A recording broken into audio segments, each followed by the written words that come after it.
جس طرح کالعدم action committee اور اس کے معاملات اور پھر بڑے تلخ حقائق اور پھر تلخ معاملات، فسادات اور بیرونی دنیا کا اس میں شریک ہونا، اس میں ہندوستان اور فتنۃ الخوارج ہی نہیں بلکہ اسرائیل کا شریک ہونا اور ایک ایسے طبقے کا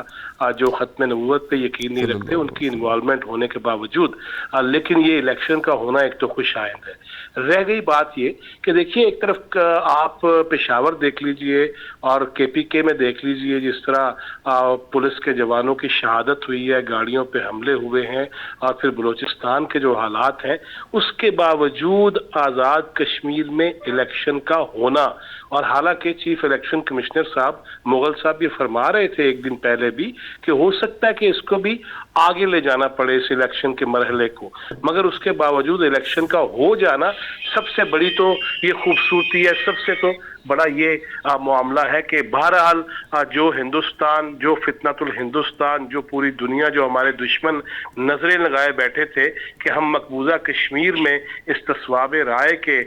کہنے والے ہیں، مطالبہ کرنے والے ہیں، اقوام متحدہ میں موجود ہیں، اور آزاد کشمیر میں یہ کیسی صورتحال ہے، اس پہ انٹرنیشنل میڈیا اور پھر خاص طور پہ وہ پراکسیز، وہ سازشی عناصر اور دشمن جو اس سارے ماحول کو غلط بتانا چاہ رہے تھے اور پاکستان کے ماتھے پہ دھبا لگانا چاہ رہے تھے، ان کو ناکامی ہوئی۔ میں ابھی واپسی کے راستے پہ ہوں، کوالہ برج کے قریب ہوں، لیکن آج میں نے جو دن بھر دیکھا، یہ جو آپ نے تلخیوں کی بات کی، میں اس پہ آ جاتا ہوں ڈائریکٹلی۔ دیکھیے ہر الیکشن میں تلخیاں ہوتی ہیں، یہ پریس کلب کے الیکشن ہو تب بھی ہوتی ہیں، یہ نیشنل پریس کلب میں ہوئے تب بھی ہوتی ہیں، لاہور پریس کلب کے ہوں تب بھی ہوتی ہیں، یہ بار ایسوسی ایشن کے الیکشنز ہوں تب تو بہت زیادہ ہوتی ہیں ماشاءاللہ، قانون کے محافظ تو سب سے زیادہ اتھرے ہوتے ہیں، لیکن یہ جب عوامی الیکشن ہوتے ہیں تو اس میں یقیناً اکا دکا واقعات ایسے ہوتے ہیں جو ہم نمایاں کر دیتے ہیں۔ میڈیا کی مجبوری ہے کہ ایک چینل نے چلایا تو دوسرے نے اس سے بڑھ کے ثابت کرنے کی کوشش کرنی ہے، لیکن حساسیت تو یہ تھی آزاد کشمیر کے انتخابات کی کہ آپ نے جن دو جماعتوں کا ذکر کیا، پاکستان مسلم لیگ نون اور پاکستان پیپلز پارٹی، ان کو بھی یہ ادراک ہونا چاہیے تھا کہ کس ایریا میں الیکشن ہو رہے ہیں، کس جگہ انتخابات ہو رہے ہیں۔ اپنی زبان کی توپوں کو بھی تھوڑا سا اگر کم رکھتے اور اس سے فائرنگ نہ کرتے، گولہ باری نہ کرتے تو زیادہ بہتر ہوتا۔ اگر یہ بھی خیال رکھ لیتے کہ اس وقت پوری دنیا کے اندر جہاں جنگ و جدل کا معاملہ چل رہا ہے، پاکستان اس میں ثالث ہے، تو لہذا آزاد کشمیر جس پہ دشمن ہمیں نیچا دکھانا چاہتا ہے، اس پہ اپنی فائرنگ کا سلسلہ بھی کم رکھتے۔ میں ہمیشہ دست بستہ میں فون پہ ہوں، ورنہ میں ہمیشہ ویڈیو پہ ہاتھ جوڑ کے ان تمام اکابرین سے درخواست بھی کرتا رہوں اور کرتا بھی رہوں گا کہ کم از کم اس موقع پر اپنے چند ووٹوں کے لیے، اوپر نیچے کے لیے، گنتی کے پروسیس کے لیے، سسٹم پہ شک کے لیے، شکوک و شبہات کے لیے کم از کم تھوڑا احتیاط برت لینی چاہیے، اس میں پاکستانیت کو اہم رکھنا چاہیے۔ ریڈ لائن تو سارے کہہ رہے ہیں کہ ہمارے جوان ہیں، فوج ہے، لیکن کیا ان خطابات میں، اس گفتگو میں، ان جلسہ عام میں، ان کارنر میٹنگز کے اندر کیا اپنی زبان کو اسی طرح ریڈ لائن کو سامنے رکھ کے استعمال کیا گیا ہے؟ سوالیہ نشان تو سیاسی جماعتوں کے لیے موجود ہے اور پھر میڈیا کے لیے بھی موجود ہے، میرے بھائی عامر خاکوانی موجود ہے، تو ہم تو وہ نقشہ ہی کھینچیں گے جو یہ کریں گے، مگر کیا کسی لیول پہ ہم نے یہ سوچا ہے کہ اس وقت ہمارا فرض کیا ہے؟ میں اگر یہ سوچ رہا ہوں اپنے فرض کا، تو ان کا پہلے کام ہے جو لائیو چل رہے ہوتے ہیں اور بڑے سپیکروں سے گل کر رہے ہوتے ہیں۔ بالکل صحیح ہے۔ عامر خاکوانی صاحب بہت مسکرا رہے ہیں، آپ کی بات پہ ضرور کمنٹ کیجئے گا، لیکن ساتھ ہی ساتھ سر مجھے یہ بھی بتائیے گا کہ پھر پاکستان تحریک انصاف کا فیصلہ درست تھا ان الیکشنز کے اندر نہ جانے کا؟ جو کچھ ہم دیکھ رہے ہیں فارم 47 سے بات آگے بڑھ کے آپ تو ندیم افضل چند صاحب کہہ رہے ہیں کہ الٹرا فارم 47 جو ہے وہ نظر آ رہے ہیں انتخابات میں۔ میں یہ صرف کہنا چاہ رہا ہوں، یہ چونکہ ہمارے پاکستان پیپلز پارٹی سے تعلق رکھنے والے ہمارے بھائی نے یہ بات کی تھی، میں یہ کہنا چاہ رہا ہوں اگر وہ 8 فروری 2024 کے الیکشن کو فیئر الیکشن سمجھتے ہیں تو یہ الیکشن یقینی طور پہ فیئر ہے۔ صحیح۔ اگر ان کو 8 فروری 2024 کے الیکشن کو مان کے اس وقت فارم 45-47 پیپلز پارٹی کو یاد نہیں آیا، اب ان کو شکوہ کرنے کوئی حق نہیں ہے، یہ کم از کم ویسے الیکشن تو بالکل نہیں ہے، ایسا نہیں ہے۔ اب جواد خیری صاحب نے بہت اچھی باتیں کی ہیں، وہ آزاد کشمیر میں بیٹھے ہیں، میں لاہور میں بیٹھا ہوں، لیکن بہرحال اتنی معلومات مجھے ہیں کہ ایسا نہیں ہوا کہ عوامی سیلاب پاکستان پیپلز پارٹی کے حق میں گیا ہو اور رزلٹ بدلے گئے ہوں، جو کہ ہم نے دیکھا ہے 2024 میں، جو واضح طور پہ لاہور میں، خود لاہور میں رہتا ہوں نا،